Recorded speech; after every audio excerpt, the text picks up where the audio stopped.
Okay, so here we are for the California Rebuilding Fund TA provider training. This is our second of at least a series of 3. We'll see what else we might need at the end of the third one.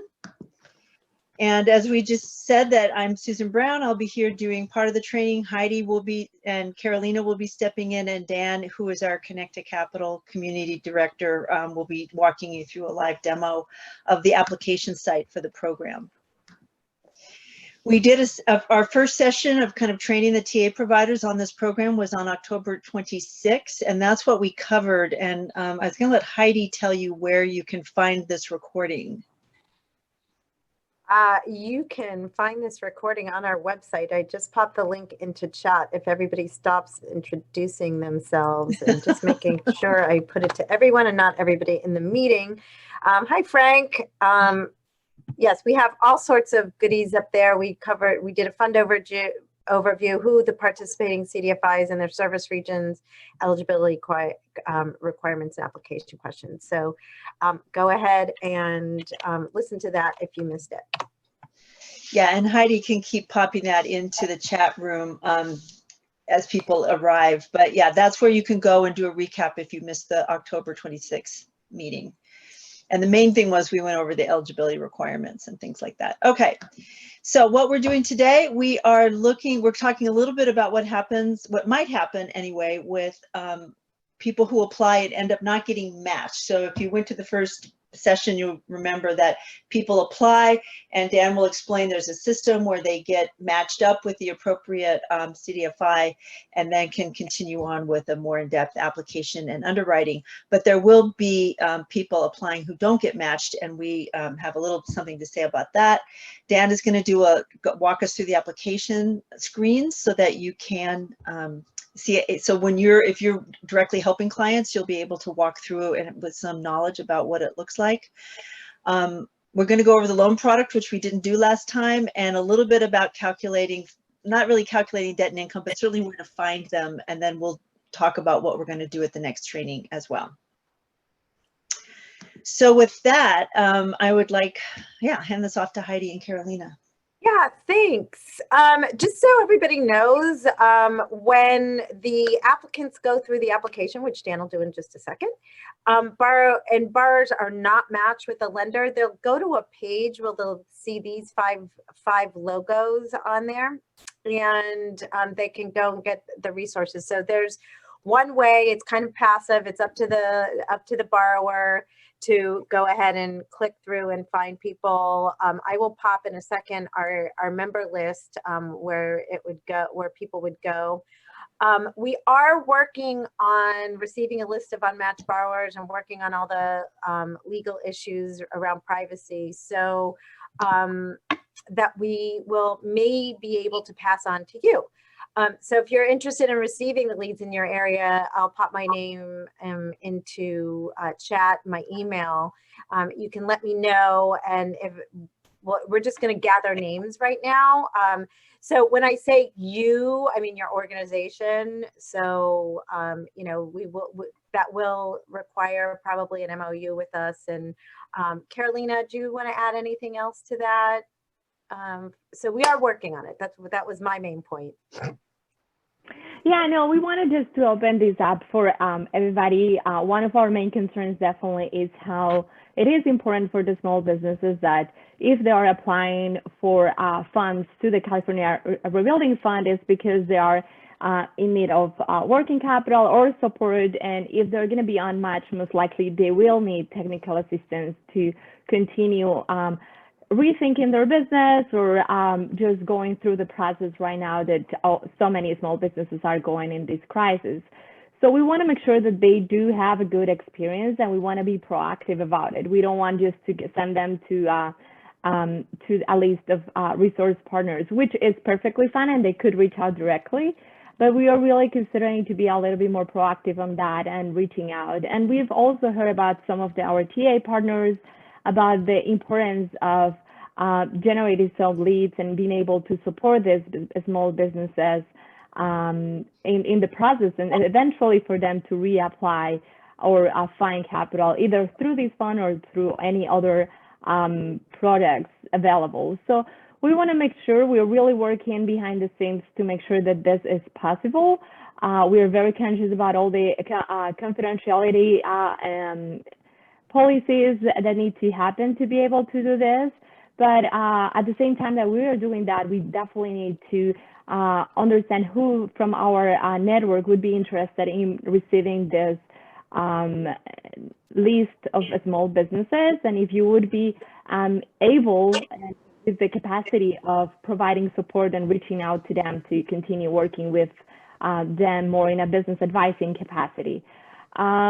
So we definitely would like to encourage you, if you have that capacity, to reach out to us and make sure that we are able to connect during this process.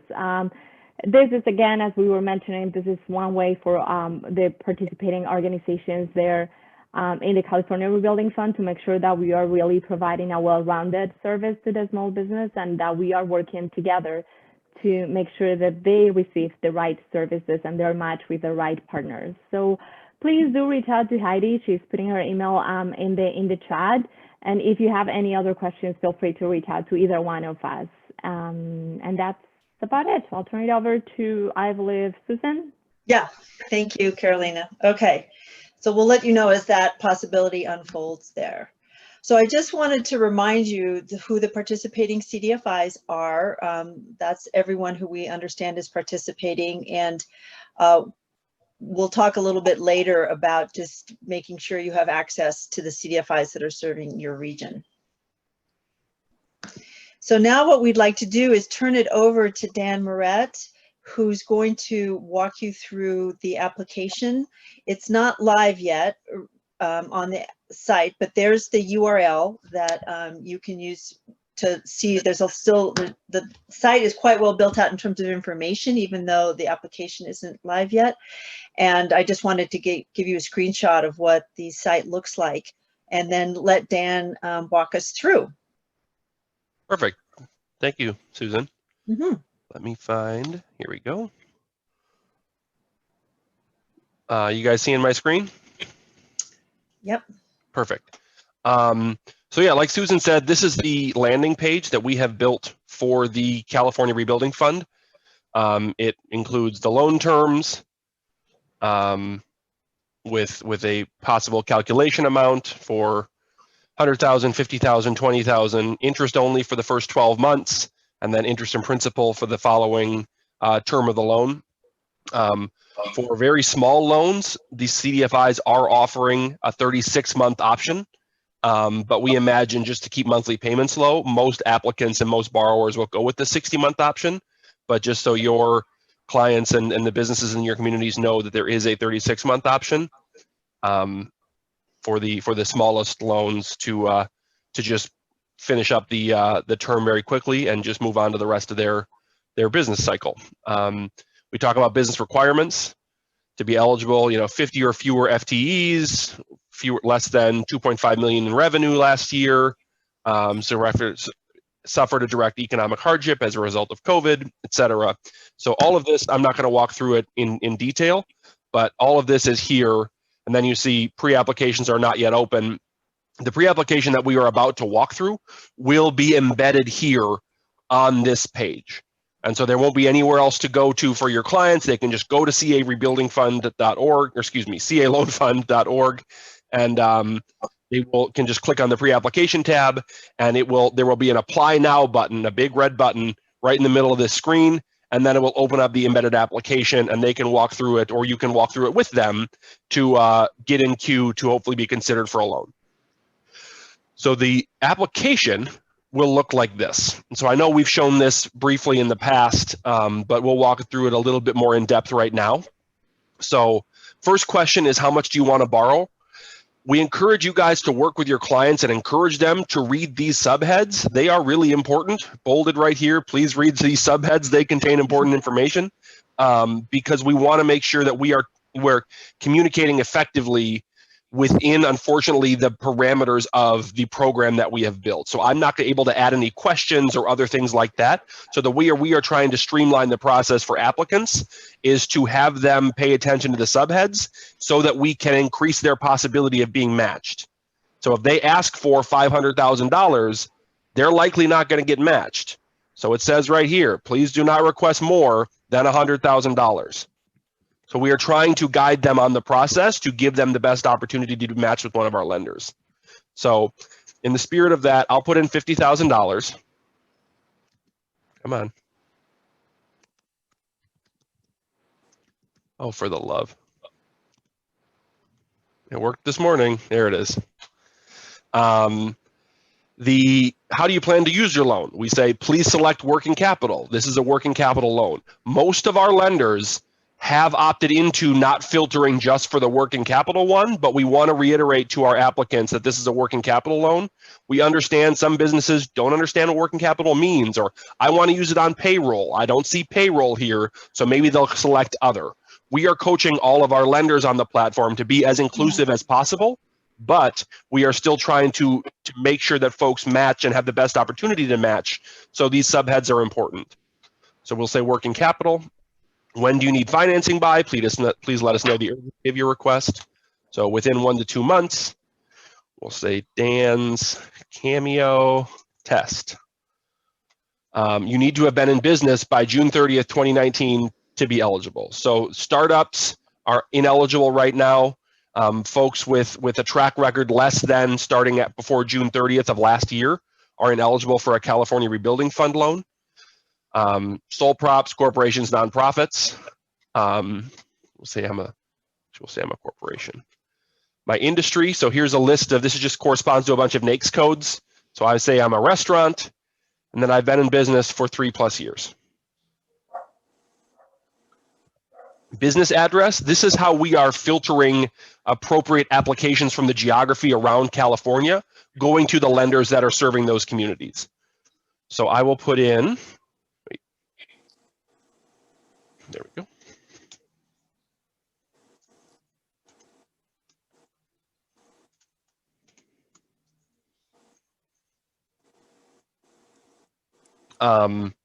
So your main office or headquarters of your business must be in California to be eligible. The loan must be used to support a California operations for the business. So we will continue. How should we reach you? Online application should be completed and submitted by the owner of the business with the largest ownership interest. So if it's a duly owned business or several people own it, whomever is the principal owner or has the biggest share should be one filling out the loan. Sometimes that doesn't happen. It's not excluded if you are able to do that, but we want to make sure that the person that knows the business most intimately and has the largest share and stake is the one putting in the request. So put in just Dan Moret, my email, oops, phone number,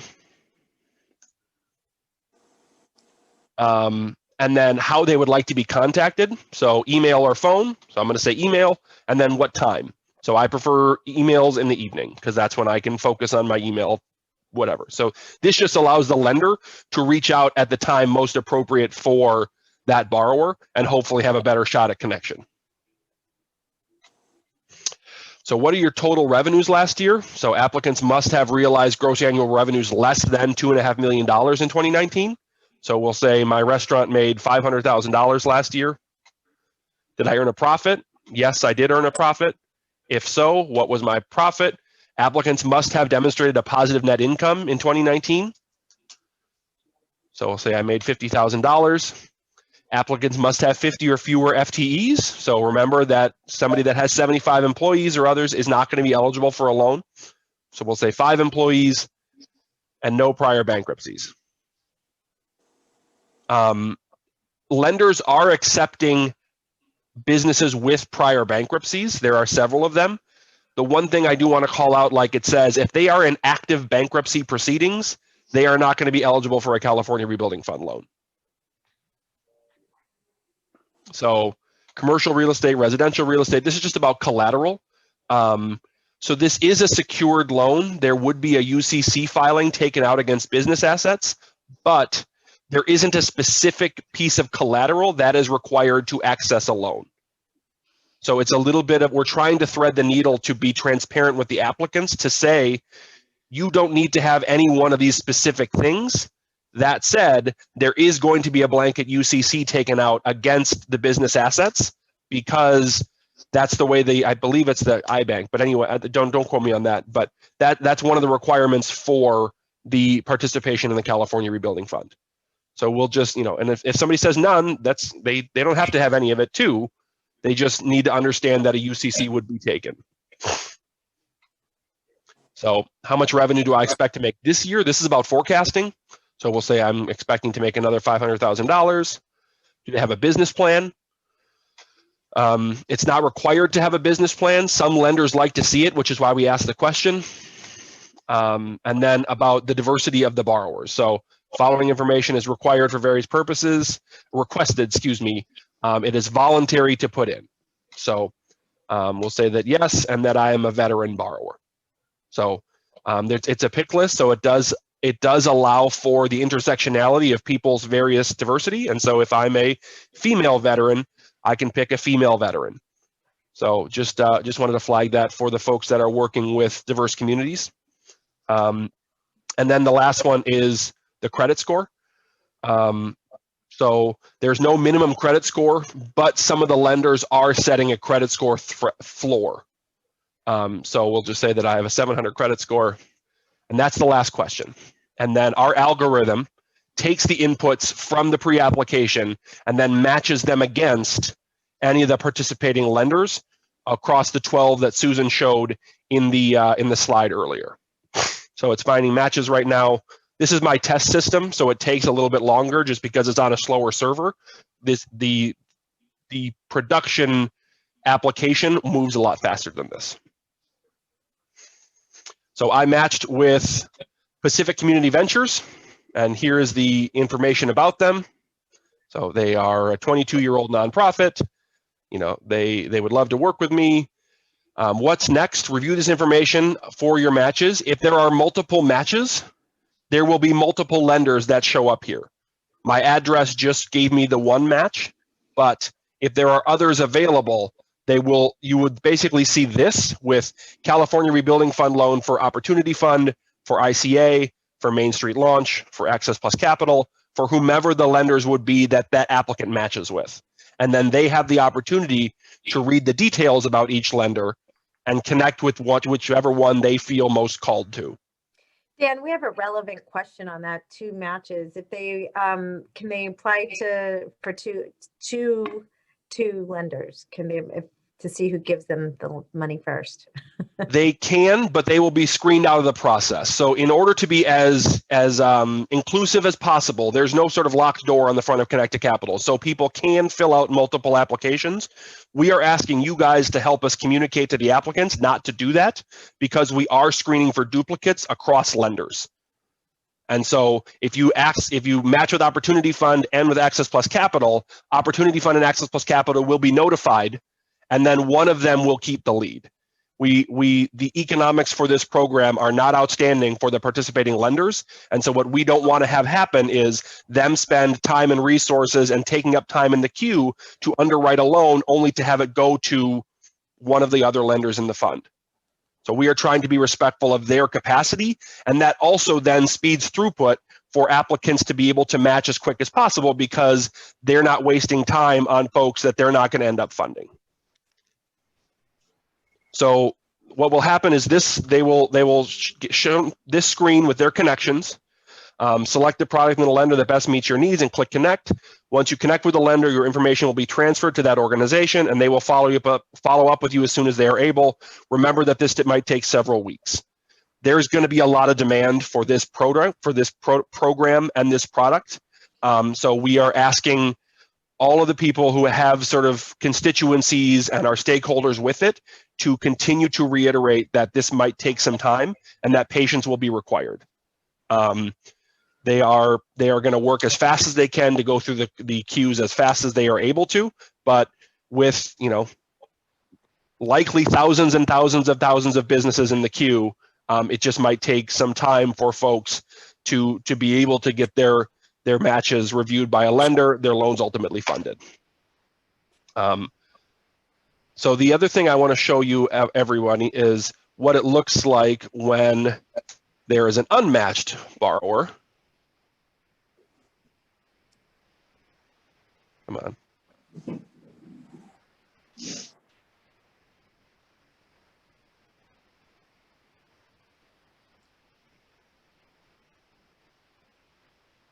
So they will land on this page.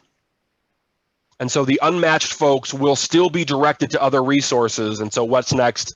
Please explore the California Rebuilding Fund's resources and partners. Connect with one of the experts on this page to help you connect with other opportunities, coaching, or any available local support initiatives. So maybe there is a specific program in Orange County that they might be able to leverage, even if they're not able to access the California Rebuilding Fund. So this is just the list of folks that we are partnering with, so many of you here on this list. And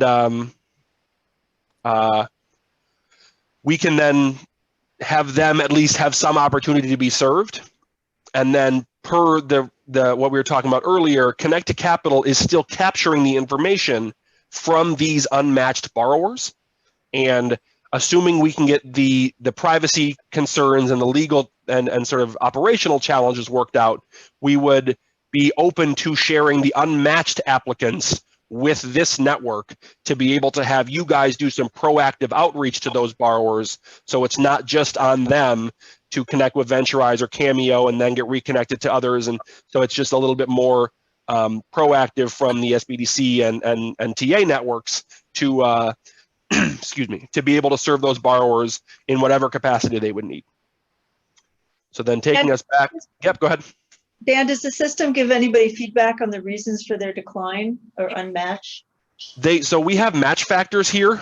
So we talk about, not having bankruptcies is a good sign for lenders, but some of the things are around, like if you're asking for too much money, like that's not really a match factor in terms of, hey, you requested $500,000 and we don't have lenders that are fulfilling that amount. So they get directional feedback, but we don't identify exactly what criterion happens, because then usually what happens, unfortunately, is that they just change that in their application and go back and are sort of not really qualified to match with this lender, and they just match with them anyway. So we try to give applicants a directional response to what are some of the good things about your application, what were some of the concerning things about the application, but I'm not going to be able to reveal that, hey, if you had asked for $25,000 more, or if you had one more year in business, that would have been the thing to get you matched. Got it. Thank you. Yep. And then what the applicants do is, so they see the APR, they see the term, they can click on connect with that particular lender. And then they are brought to this website. So you Pacific Community Venture representatives, the loan team, here's lending at PCV Mail. So they have set up a process in order to then accept incoming inquiries from matched borrowers. And excuse me. So thank you for applying. We're excited to hear about your business. Next steps: we've notified Pacific Community Ventures and have been matched with them. Pending no issues, a representative from Pacific Community Ventures will be in touch to request that you submit a full application with them. Please check your email confirmation of the request. If you don't see an email, please check your spam folder or contact your community lender for help. I'm waiting for my email. And then, can you guys see my email? No. Okay. And Dan, while I'm asking the unmatched, while you're switching over to, do the referral organizations get that decline information? They don't necessarily. So it's probably be up to the TA provider to say, hey, I referred you. If you don't get matched, come back to me, right? And let's figure out why, right? Yes. So it's up to you. Yeah. And so we don't have the ability right now legally to share those information with people that are not lenders, because of the rigorous privacy laws within the state of California. And so I can't tell anybody right now, hey, this happened and this is so. And I'm also not able to give transparency into the referral partners for, hey, you referred Pete Jones. Pete Jones didn't get a match. So you'll just need to work with that applicant to say, if you don't get a match, come back and let me know, and we can find out what's next for you and your organization. Why am I not? I want to show. Here we go. Okay. So this is what that final confirmation looks like. Can you guys see this email? Yeah. Okay. So it's just hello. It's an automatic email that comes from Connected Capital. Confirm the details of your recent match for a California Rebuilding Fund loan on Connected Capital. Your pre-application has been recorded. Next step in the process is for your, so basically just like confirming we have your information. If you have questions, please review the FAQs or contact your lender, in this case, Pacific Community Ventures directly. And then for additional resources, you can go back to that link on the homepage that again lists all of your organizations. Yeah, and there's another question here. If they have a current loan with one lender and are not eligible with that lender, how do they switch to another lender? If they have a current loan with one lender, clarify that for me. I think the answer is about some will match them with we'll give them, is it 3 choices, Dan? Or give them up to 3 choices? They will have as many choices as they match with. And so if they match with 9 lenders, they will see all 9. Okay, so the system will tell them everybody they're eligible with for this particular product. And so the borrower would just need to continue with some other lender if they've got an existing loan product with somebody. So I guess I want to clarify. They are eligible to take out a California Rebuilding Fund loan from Opportunity Fund if they have a loan with Opportunity Fund. What they are not eligible to do is use that loan proceeds to then pay off the other Opportunity Fund loan. Right. So you can have multiple loans from lenders. Yes, you just can't use it to retire what is likely more expensive debt with that same product, only costing the lenders a bunch of money.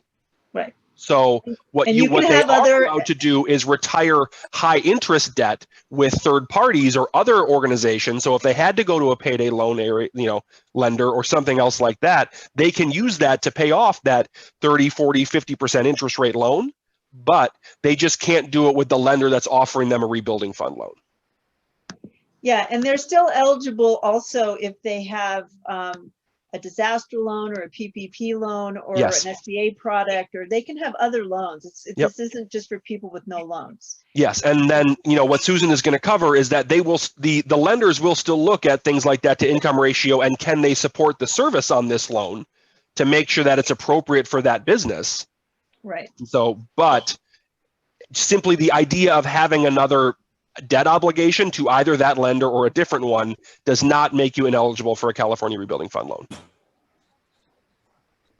Great, thank you, Dan. That was super helpful, and I think very clear. I think the one thing I will say is there is a little bit of jargon on that website. Subheads, working capital, largest ownership interest. If you're working with borrowers who are unfamiliar with lending language or some business language, or English isn't their first language, there might be just help understanding some of those terminology in the application, but otherwise I think it's pretty straightforward. And then also just to tag along on that, the pre-application form supports translation into the languages that our lending providers support.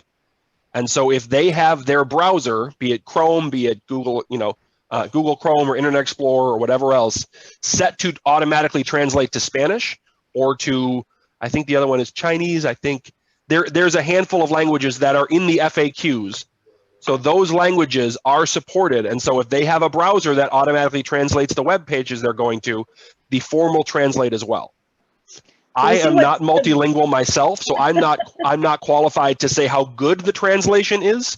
But we are using a service that is usually very reliable to give a really good some things might be conjugated a little bit differently or otherwise, but it's 99% of the way there and should be directionally appropriate for the applicants to understand what they're applying for.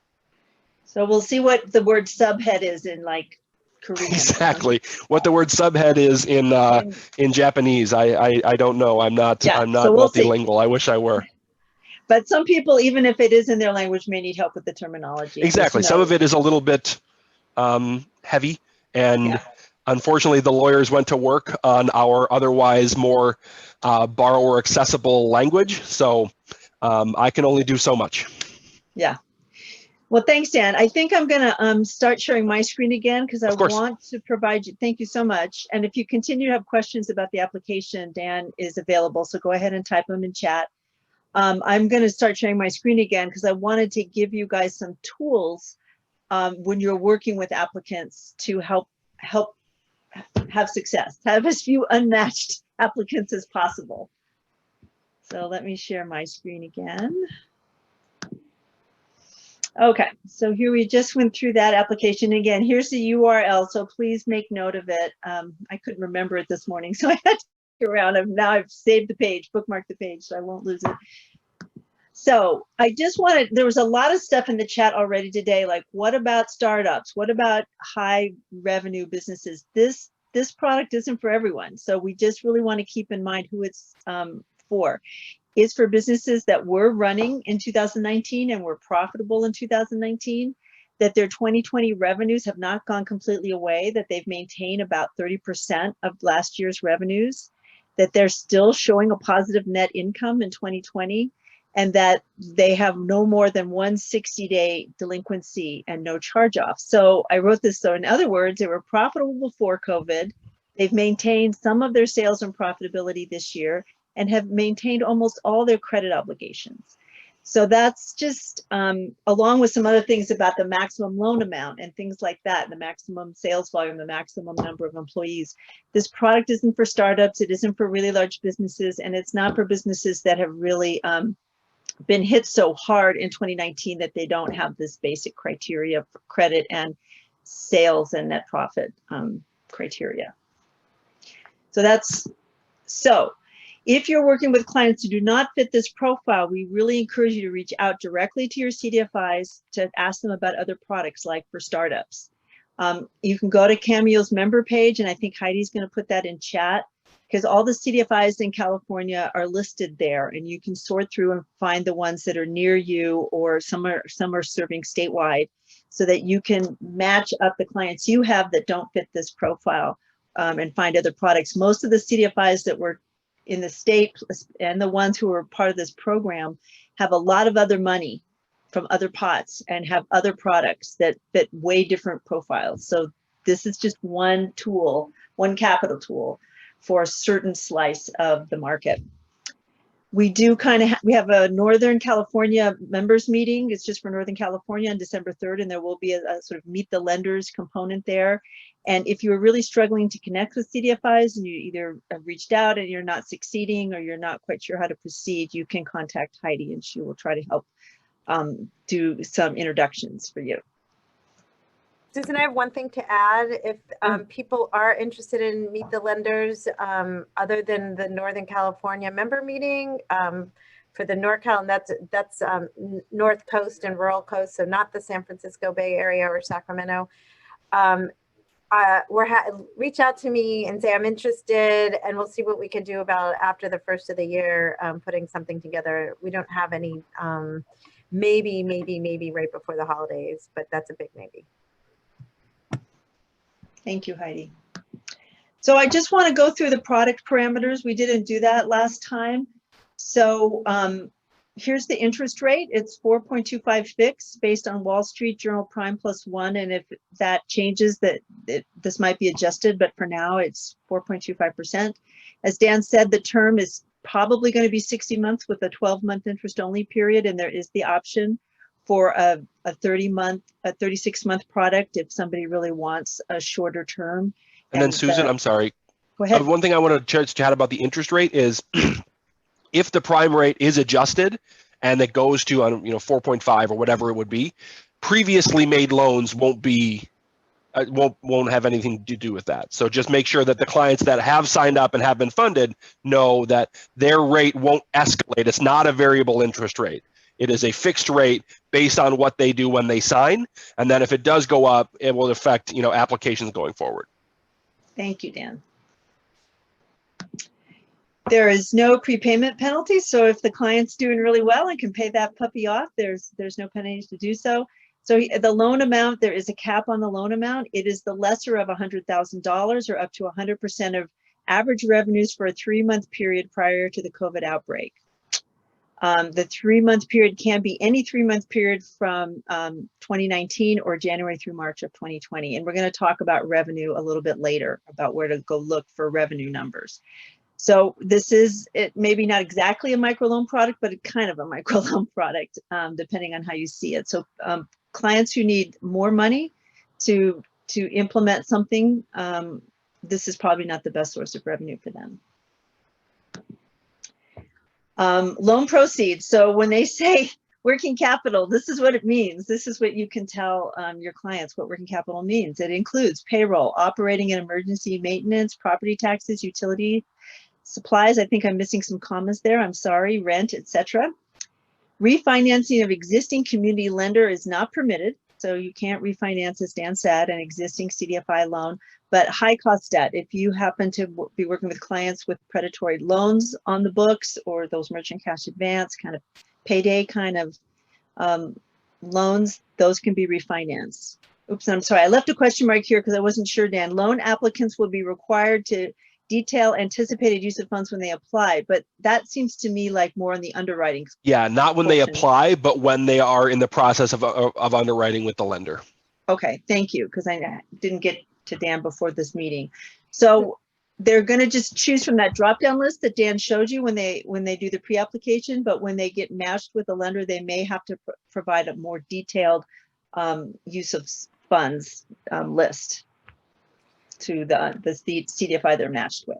One quick request, Susan, if they are refinancing a high cost loan, if you could keep an eye out for those stories, because we're always looking to talk to those borrowers if they're willing to, even if it's anonymously. Yes, we're always making the case for the challenges with those terrible predatory loans. So there is a UCC lien filing required. This is when the lender takes a lien on the business assets, which is generally equipment and inventory, and it serves as collateral until the debt is discharged. A personal guarantee might be required. It's up to the CDFI to decide if they're going to require a personal guarantee. So you may just want to tell your clients that this is a possibility. And a personal guarantee is a legal promise made by the individual to repay credit issued to their business using their own personal assets in the event that the business is unable to pay.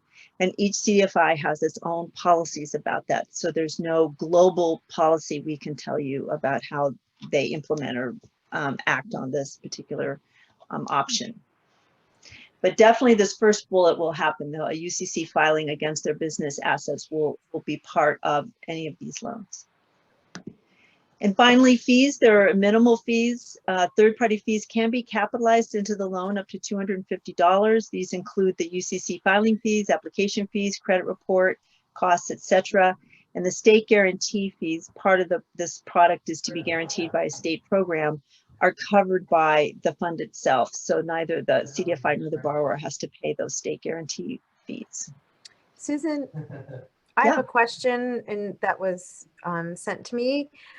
Back on unless there's any questions on the fees or any of these other product things. On the profitability stuff, net positive income in 2019, our slides say 2020. Can you confirm the difference?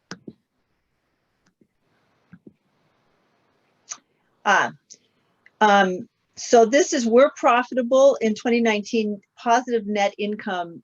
It's basically the same thing. They have to have been profitable in 2019 and are still being profitable in 2020. So you're right. It's different language, but it means the same thing.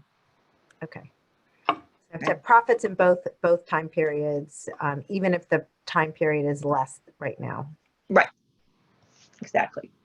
Someone's saying that the operations manual doesn't say anything about 2020. That's not necessarily true. I'll have to go check that. Mine did. It does get updated. So let's see.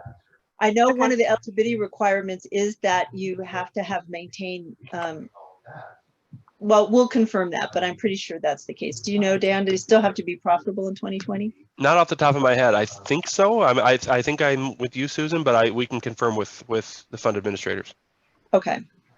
I have the loan manual open on my computer. Oh, no, I don't. I closed it, but I could get it open very easily and check that if It's kind of a long document. It's kind of hard. As I say, let's just follow up with the folks at the fund, and we'll make sure to email everybody with the final Okay, thank you. answer. Okay, so basic screening is if you decide to undertake some basic screening, because what we're trying to do, one of the things I used to work at a SBDC, and it was always frustrating to refer clients to. I do hear some background noise. I'm wondering, Heidi, if you could mute everybody. I don't know who's got the background noise. That might have been me. Okay. It's very frustrating to refer clients to lenders and always get lots of no's back. So what we're trying to do at CAMEO is give TA providers and coaches more and more information about how underwriting works so that you can have more success in your referrals and your clients don't go through this frustrating period. So we're trying to give you some tools to do some basic screening for this program. So what we're looking at is, was the business profitable in 2019? Our 2020 revenue is at least 30% of 2019. Was there positive net income in 2020? No more than 1 60-day delinquency or charge-off. And then here's this debt to income qualification. Monthly debt service divided by revenues is less than 25%, where debt service includes existing and new debt after interest-only periods, and revenues are average monthly sales from 2019 or a comparable 2019 period. And then the loan amount that they're eligible for fits the project need of the business. So I've kind of put this on as if you wanted to do basic screening, here is what you could possibly screen for. And but these are the skills that you would need to do some of that screening. You would need to be able, someone on your staff needs to be able to read business tax returns, read a profit and loss statement, have the skills to ascertain if a P&L is accurate, determine current monthly debt service from a credit report, determine bankruptcies, collections, and slow pays from a credit report. This is one of the hardest ones. Sort through the financial situation of a business that hasn't fully separated business and personal income, expenses, and debt. So one of the things, that's a very time-consuming thing, but that's one of the things that happens when a business is not fully formal, is they commingle stuff, and then it's very hard to sort through what's business and what's personal. And then lastly, estimate if the eligible loan amount will suffice given what the project is, because you certainly don't want to get people into debt in an undercapitalized way so that they can't complete their project and actually make their business, move forward. So that's a lot of skills. And I guess what I want to say about these skills is each one of these could be an hour training, an hour webinar training. So if you look at this list, I would say it would be great to take this list and go back to your staff and say, what do we really have on board and our staff right now as a coaching organization? And what do we need to learn as a staff to have the capacity to do these? And then the second question you could also ask is, you don't need to be the underwriter. I'm not really trying to set anybody up to be the underwriter, because each CDFI has its own criteria and methods. And so we can't predict what anybody does, but we can at least get you, I think, like between the ditches on some of the basic criteria. Or you can decide that you're not going to do basic screening and you're going to tell the client the criteria and help them with the application, but let the client determine his or her eligibility. So I think each of the organizations that's a coaching organization on this call needs to, assess your policy and capacity around loan preparation and referrals. And you choose whether to really dig in the weeds the way we're going to be talking about, or just refer folks on, and depending on your staff capacity, resources, and mission. So this isn't to say any of this is required. It just depends on where you want to step in and help. Susan, go ahead, Heidi. Yeah. I was going to say, we had a couple of questions in the chat. I guess probably going back to the previous slide would be helpful. For those who might have the skills, and what to consider. Net profits inclusive of depreciation, or is the rebuilding fund looking for positive cash flow? I think that might be dependent on the lender, right? Yeah, I mean, I think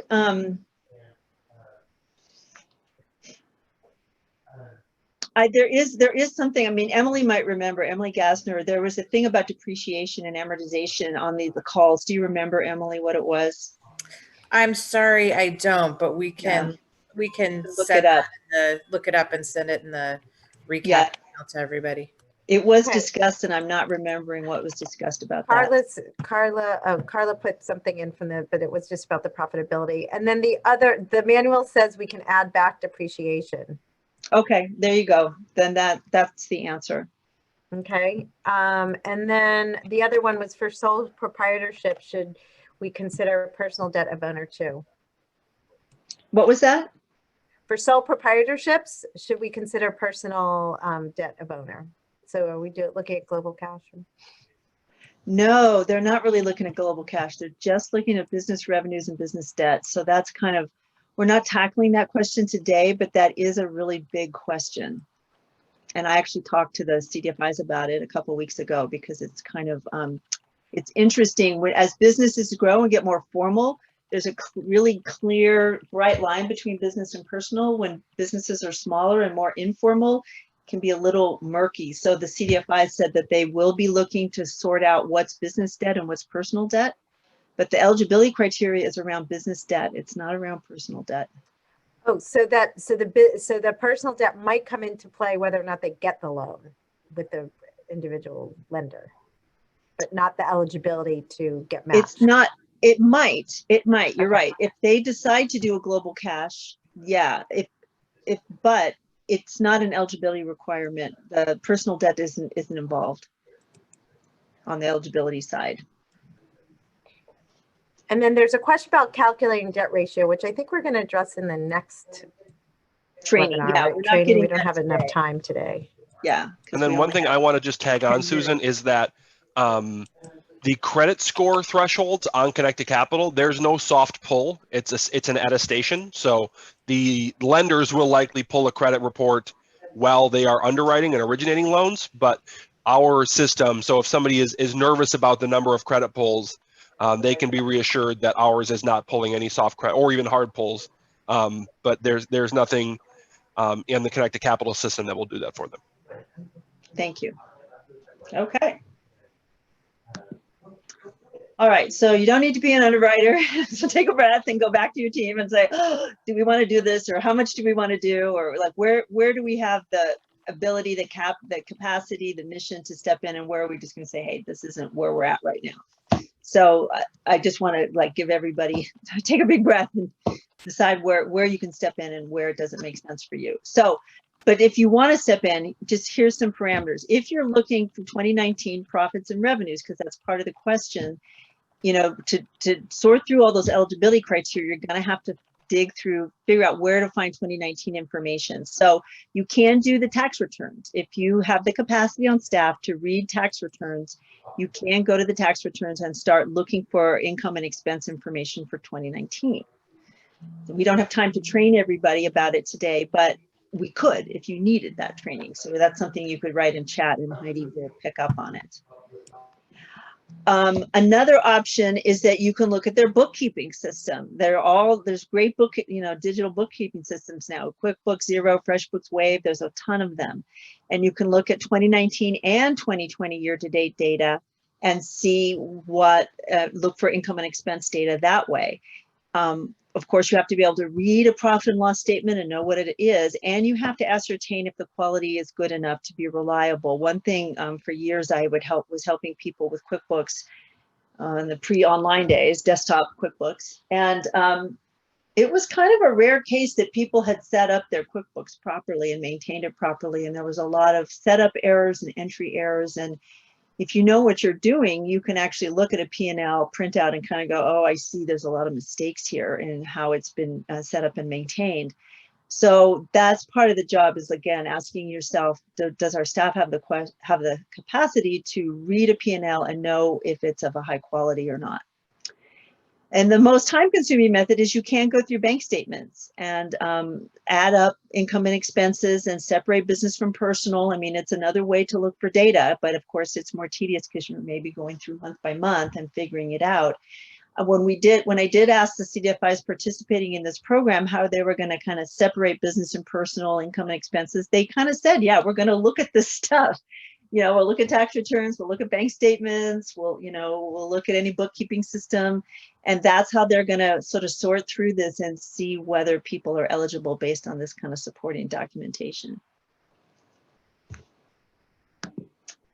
So I wanted to pause here and saying, please write your questions in chat. Does it feel like, your staff could go and find the data about profitability and maintenance of revenues and net income in 2020, which we'll find out if the positive net income in 2020 is still part of the deal. It seems like it should be, because you're not going to make that debt to income ratio if you've got no, well, yes, you will, because it's based on revenue. So anyways, we'll go back and look at that. But let me pause right here and see if there's any questions about just at least getting that far and finding revenues and expenses for the past 2 years.